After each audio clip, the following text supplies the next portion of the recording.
friends, welcome to my channel. This is the Queen of Wands. I hope you guys are having a good day. This reading is going to be for Aries for the month of May 2020. It's going to be a love reading for Aries for May 2020. Okay, so let's just get started right away. All right. So what are we dealing in this situation with Aries? Okay, let's see the general energy for Aries. You can be singles or couples, it doesn't matter, whatever your situation is in regards to love. So we got the general energy here. We got who's coming towards you. Okay. And then we have where did you meet them? And the blockages. And then we have, let's shuffle a bit more, the outcome for Aries. All right, and on the bottom of the deck we got the sacral chakra. Oh, good. So that is all about that building the strength and the confidence, you know, to feel in your element, whatever it is that you're lacking. You know, sacral chakra is affiliated, is a very yellow and orange card. It's like representation of the sun. You got like this flower that I have here. So that's good energy. It's positive energy. Okay. All right. We're also going to get 2 cards from the romantic angels. Okay. Love reading for Aries. This wanted to come out. Healing family issues. Your love life benefits when you forgive your parents. Okay, so if there's something that you need to heal in regards to your parents, and there's also children, your love life is being affected by children. Okay, so maybe there's children involved, or maybe in the past there was some issues when you're in your childhood, family issues with the parents, and then you're going through that process of healing.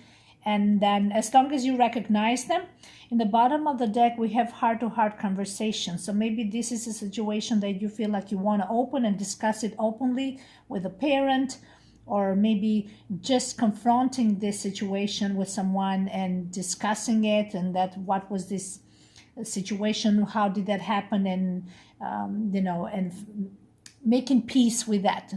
Okay, making peace with that, Aries. Maybe that's why you feel like maybe you go through the dark night of the soul. It can be that you are going through the dark night of the soul and you don't understand why you feel so down. That's because some past wounds are being triggered and you're trying to run away from it and not deal with it and purge them. So maybe now you are in a place when you can finally accept it, where it's coming from, and deal with it and experience the pain and then finally release it, okay? But you got to face the truth and be honest, the real reason behind your actions, right? And understand that it's a process and don't be ashamed of it, okay? That's rule number 1. When you're going through those revelations, it's like that tower moment that, you know, you thought that it didn't have to affect you that much emotionally. And then we fight it so much because we built in inside and then we explode. And then you wonder what happened. Is because, you know, there is a pent-up emotions built up that you were trying to keep everything under control and calm, and, you know, it's like part of life, things happen. But no, if you got to let it all out, you got to let it all out. So maybe you had to get that out of the system somehow, some way. Now, when it comes to love relationship, let's find out. Okay, I also want to get a card from this deck over here to get a general energy from that. So I guess you are in the process of healing something that is related with maybe the childhood. And you know what it is, you know, how we were treated in the past, that affects also our children in the future. So we try to always get the best out of the circumstances and the situation. So we give the best example to our children, right? And don't let that ever happen to them. That's the rule number 1. So we got beauty here. and a rose, you see, with all its thorns. So when you touch her, it can make you bleed. But it's saying, that's the beauty and the uniqueness of this rose. It will make you bleed. It will make you feel the beauty in experiencing the pain as well. And that's what love is about. Love is not all embracing just the joyful moment, or just being in that light and happy mode, right? The beauty is when you experience deep feelings for somebody on different situations, and not because to create them on purpose, but just that happen. And then you are able to see the beauty in the imperfection on the character of somebody. And you also see the beauty in embracing those parts of yourselves and trying to maybe even slowly work on them, but also find peace with that part of you that, this is who I am. Okay? And don't be harsh on yourself on how people judge you and things like that. Just try to slowly work and in bettering yourself and perfecting yourself, and just tell yourself that you are beautiful with all those flaws, and flaws that people find awkward about you and they feel that you don't fit in. So you don't have to fit in nobody's circles. Remember that.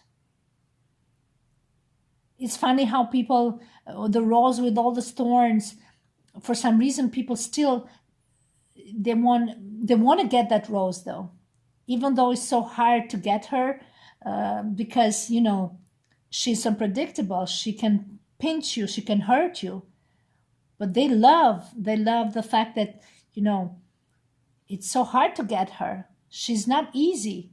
She's not an easy rose. She's unpredictable. You might not like it, but then you're intrigued. So that's what makes you unique. You're unpredictable, and you don't give yourself easy. It takes a person a lot of work to have you. And if they don't, and then they give up, well, then we're not good in the first place. And you're still perfect in your own way, and you're still a rose. Okay? I think there was a song from Aretha Franklin. The rose is still a rose.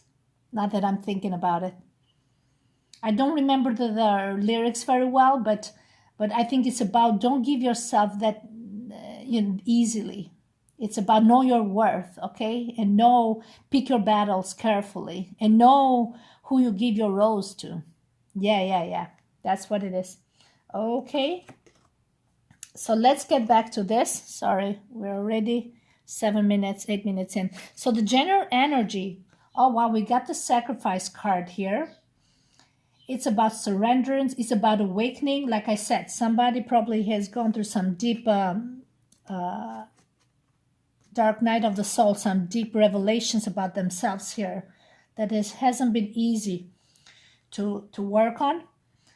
Maybe you, Aries, are going through that and you're not realizing, but this is this is a stillness card, but also about it freezes you in time in a way that forces you to stay with the pain. So finally you can come out victorious. Yeah, with the Hangman, it's about having a different perspective on the situation.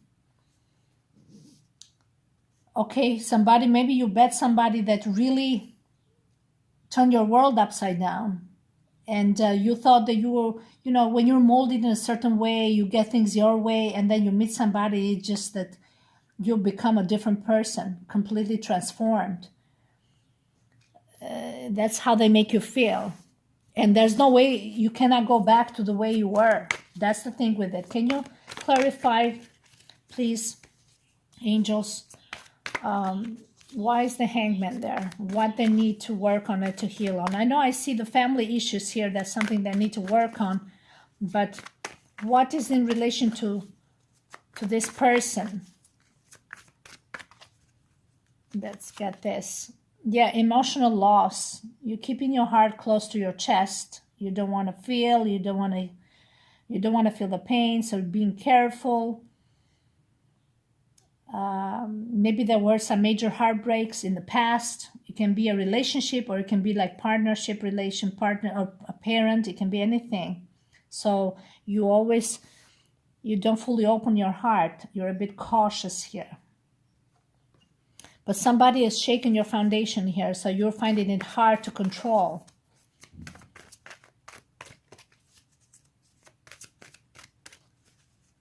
Yeah, you're finding it hard to control, so you're keeping your heart close to your chest. You're protecting it from pain. Maybe you feel like you hurt somebody else, and now you don't want to feel the same pain. That's another one. Let me see who's coming towards you. We have a Libra energy here with a balance card, with the Justice card.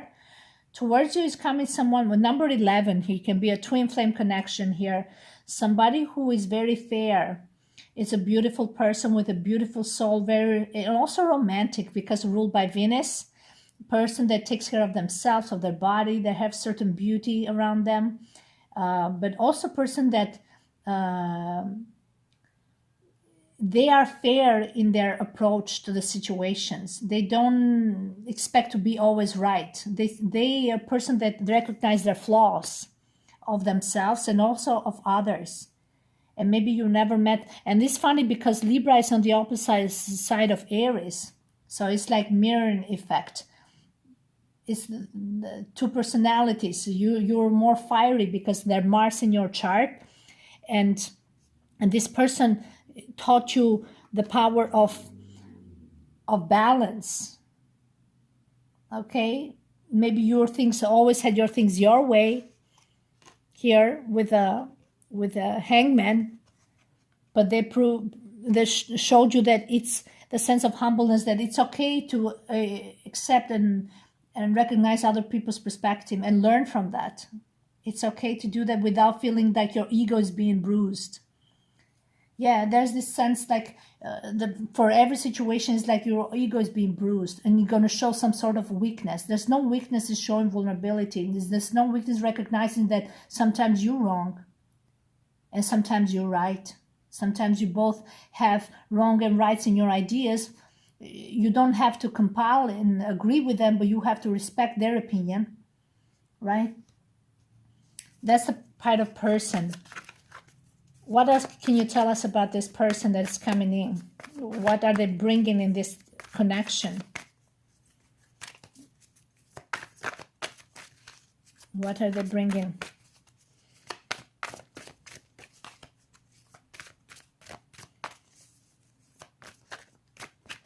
What qualities? What attributes? Besides, you know, that they are very diplomatic. Emotional withdrawal. So what they're bringing, it's the power of, like I said, humbleness. This is soul searching card. It's somebody who is detached from the mainstream life of living. They're fed up of the certain job or certain lifestyle, certain friendships or certain. They're looking for uniqueness. They're looking for truth. They're looking for raw. They're looking for the meaning of life. They're looking for some sort of a minimalist lifestyle. Look at this guy, very spiritually enlightened. They're looking to bring you to experience the simplicity of life, like being thankful for having food on the table, or I don't know, appreciating the simple things in life and not worrying about having, I don't know, the big house and this and that and all this material stuff that, you know, that just doesn't get you anywhere. It doesn't fulfill your heart. Or having the fancy job because it has certain reputation or just brings certain amount of money. And the money is good. We all need the money. But then it's like, it's done over and over again, and you're like still stuck in the same spot of unfulfillment because they don't fulfill you spiritually. They don't match with your values. If somebody is all about the material stuff and they just want to show off how good and wealthy they are, it just doesn't resonate. And maybe you were like that, and then that's what they're bringing on the table. That's why they're forcing you with the hangman here to detach from the material world. and find happiness and joy in what fulfills you spiritually. Be more in contact with nature. Yeah. They're also a person that, since I have the Five of Cups here with the emotional withdrawal, a person that will trigger parts of you so you can heal those old wounds. Yeah.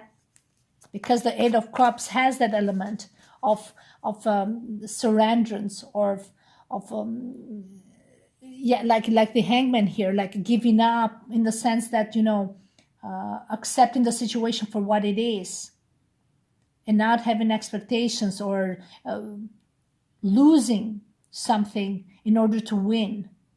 And what do you win when you lose something, when you lose somebody? You win your dignity, you win your focus, you win your sense of self-worth.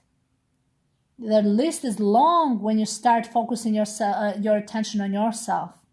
And it takes a lot of inner strength, and also to do inner work, like the Hangman here. Sometimes Hangman is in that hang upside down by choice. He doesn't have to.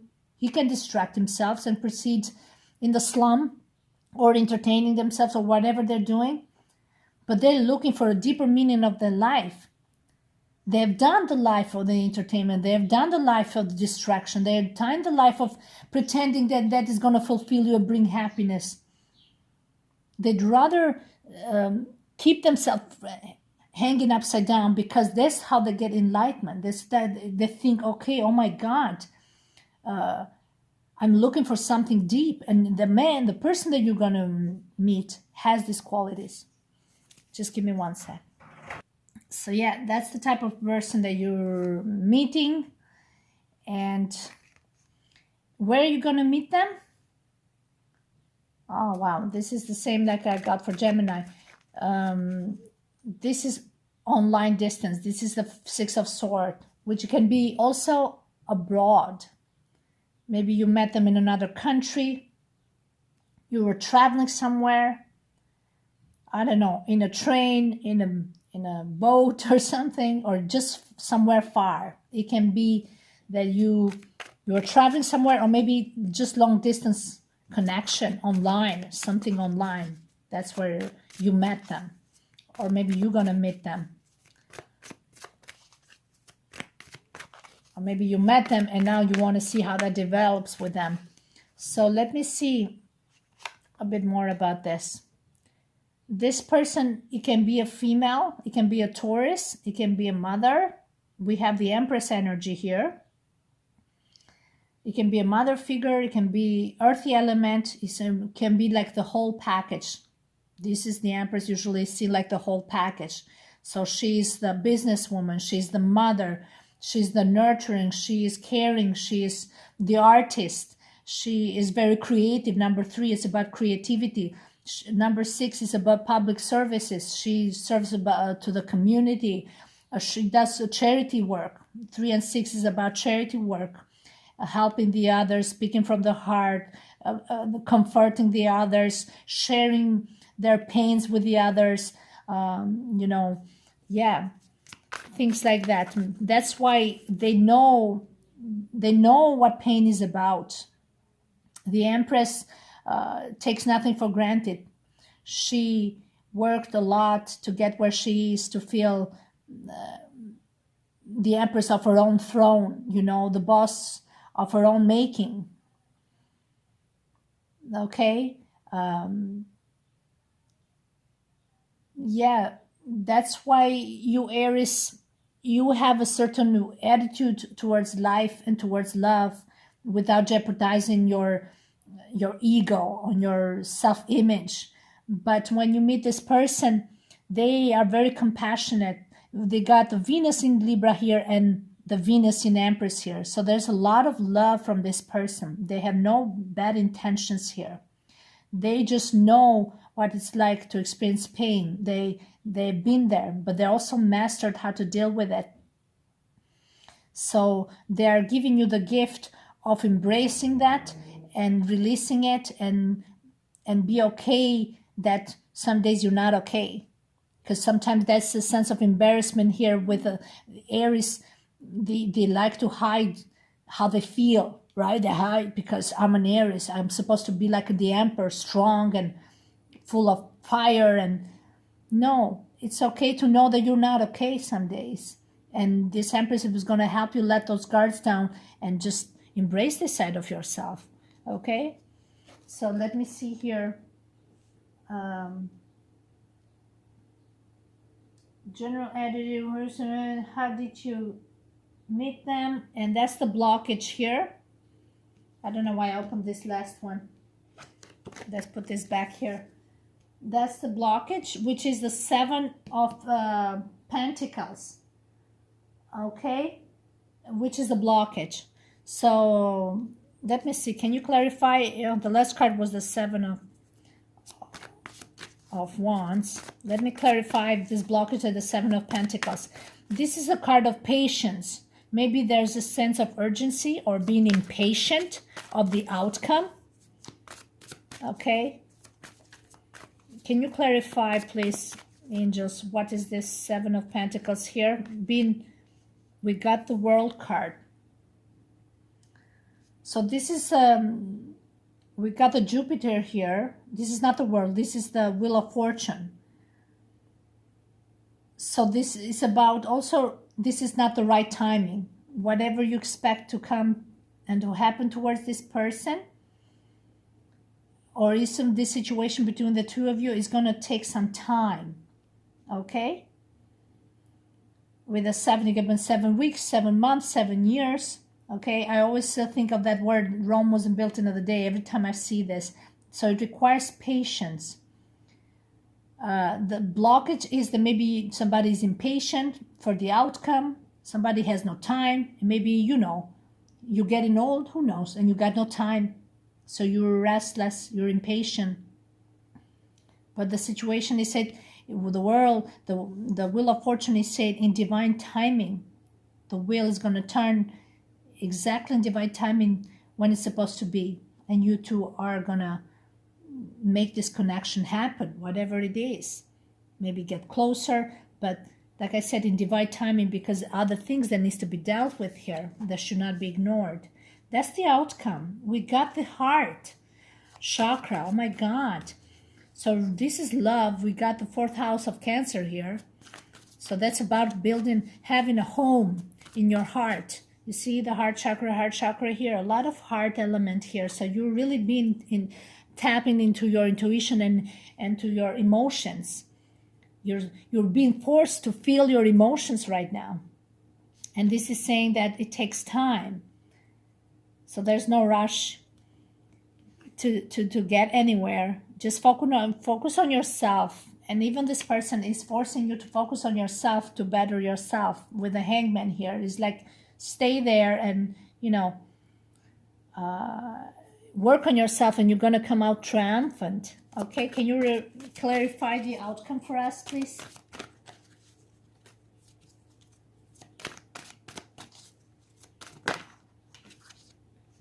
Oh, wow. We have the 3 of Wands here. So things will happen, will manifest. But we don't know yet. The High Priestess it won't be revealed yet, okay? Because like I said, in divine timing with the Wheel of Fortune, when it's meant to happen, it will happen. But there is a partnership here, so no question about it. This is something that is a bond that is unbreakable. But something, where is this connection going though? Okay, there is a bond, there is an emotional, spiritual level, there's a bond, but after all this situation is dealt with, where is this connection going? I'm just curious. What is the future that expected to be for them? Oh, we got another 8. Again, we got the timing, divine timing. Like I said, I had it here as well. This says trapped in fear. Again, with the High Priestess, is saying that you should not worry about the outcome. Where is this going? It's confirming that again. Somebody wants to know where this is going, but it's saying it's not your business to know where this is going at this time. Okay? So what do they need to focus on at this time? Both of them. Wow, we got the moon. This is the best card of creativity and artistic pursuits. This is like the master.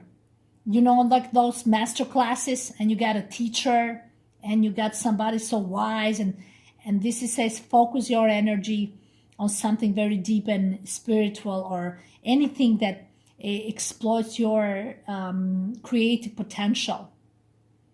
That's where you got to put in your attention. It's about use all your tools of your imagination. This is the card of the artist, the singer, the actor, the teacher, the lyricist, the writer of the scripts or books or songs, or the anchorman. I don't know. Everyone that, you know, somebody that uses that deeper knowings. Right now, that's where you are. Very hidden here, very hidden. But that's where your focus should be. Should be focused on your spiritual journey, saying here with the moon. Yeah, the moon and the strength, the inner strength. We got the Empress again. Look, spiritual teaching with the Hermit. That's where you are. We have the Empress twice here. I think you Libra, your Aries, right now, this is what he's saying with the Hangman here. You got to put a lot of attention on that. And then the outcome is going to be beneficial, because your fear, like finally you have come out from that sense of stagnation, of misery, and it will, once you have found some inner fulfillment and happiness on your own, that's when you find it's going to be more open to this love with the Empress. Yeah. Okay. So what do you need to surrender, Aries? Surrender your need to always be right. Give others the gift of letting them be right. Be yielding, not rigid. This will help resolve conflicts and improve your relationship. You see, it comes with this, the Justice card here, that you don't always have to have the upper hand. Like you always right and you always know it all. Okay? The Aries has that energy of being a leader all the time, and won't let nobody, but you know your flaws too. And it's okay to not be always perfect and always act like you got the upper hand, okay? Because you have the tendency to manipulate things in a way that, oh, well, I did this for you because you got problems, but they never look at their problems. They always try to hide it, which is you guys. All right, so this is it for now. Thank you so much, and bye.